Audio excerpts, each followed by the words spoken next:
जो सचमुच में धर्म को मानता है वो धर्म के साथ पर्सनल रिश्ता रखता है, वो अपनी लाइफ में धर्म का प्रयोग करता है। जो धर्म के साथ पब्लिक रिश्ता रखता है, मतलब जो धर्म यहां पे पहनता है, वो धर्म का फायदा उठाने की कोशिश करता है। मैं अपने धर्म की फायदा उठाने की कोशिश नहीं करता हूं, मुझे उसमें इंटरेस्ट नहीं। दुविधा में दोनों गए, माया मिली ना राम। ठीक यही कहावत अभी इंडी अलायंस के सहयोगियों पर बैठ रहा है। मैं हूं आदित्य शेखर और आप देख रहे हैं द न्यूज टाइम। आज हम बताएंगे इंडी अलायंस के दुविधा वाली राजनीति के बारे में। दरअसल इंडी अलायंस के नेता को समझ ही नहीं आ रहा है कि वो राम मंदिर का जिस तरीके से विरोध कर रहे हैं, उनके पार्टी के अंदर ही राम मंदिर के समर्थन में लोग हैं।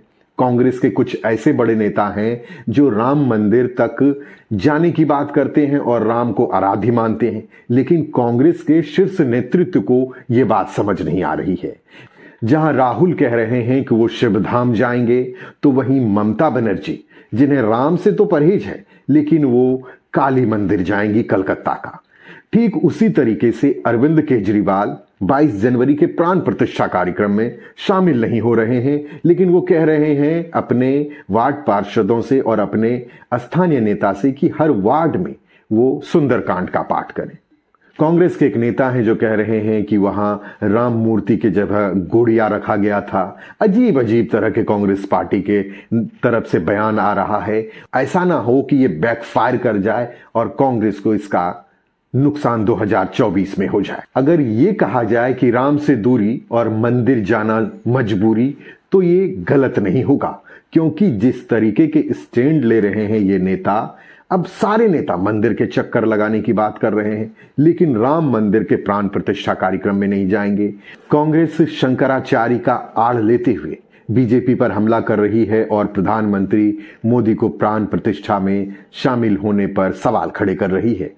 मैं भी प्राण प्रतिष्ठा से पहले जो अनुष्ठान होते हैं उनके यम नियमों का पालन कर रहा हूं।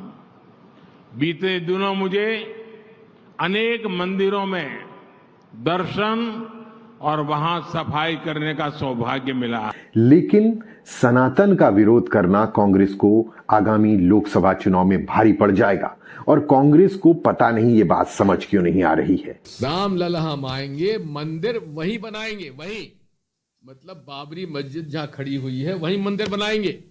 ये नारा था कि नहीं था? इसका मतलब था पहले मस्जिद तोड़ो, उसके बाद मंदिर बनाओ, क्योंकि जब तक मस्जिद नहीं टूटती थी इनका उद्देश्य पूरा नहीं होता था। क्योंकि मस्जिद तोड़ना उद्देश्य था, मंदिर बनाना इनका उद्देश्य नहीं था।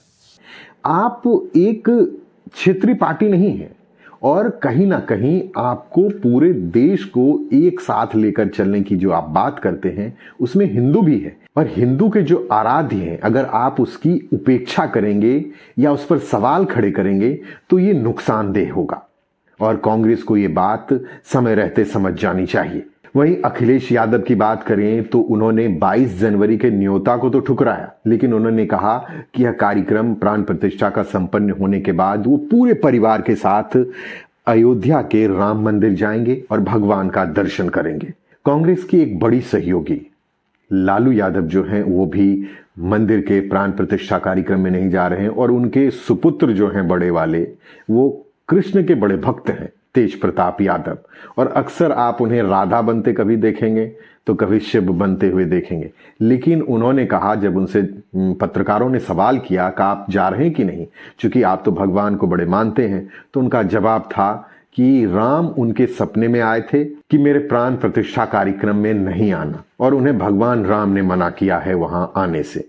तो ये तो हुई राजनीतिक पार्टियों की ये बातें, लेकिन अयोध्या पूरी तरह से सज चुकी है और प्राण प्रतिष्ठा का जो इतने वर्षों से सनातन धर्म को मानने वाले लोग इंतजार कर रहे थे, वो घड़ी नजदीक आ चुकी है। आपका इस पूरे राजनीति पर क्या कहना है, हमें कमेंट बॉक्स में लिखकर जरूर अवगत कराइएगा। फिलहाल के लिए इतना ही। धन्यवाद।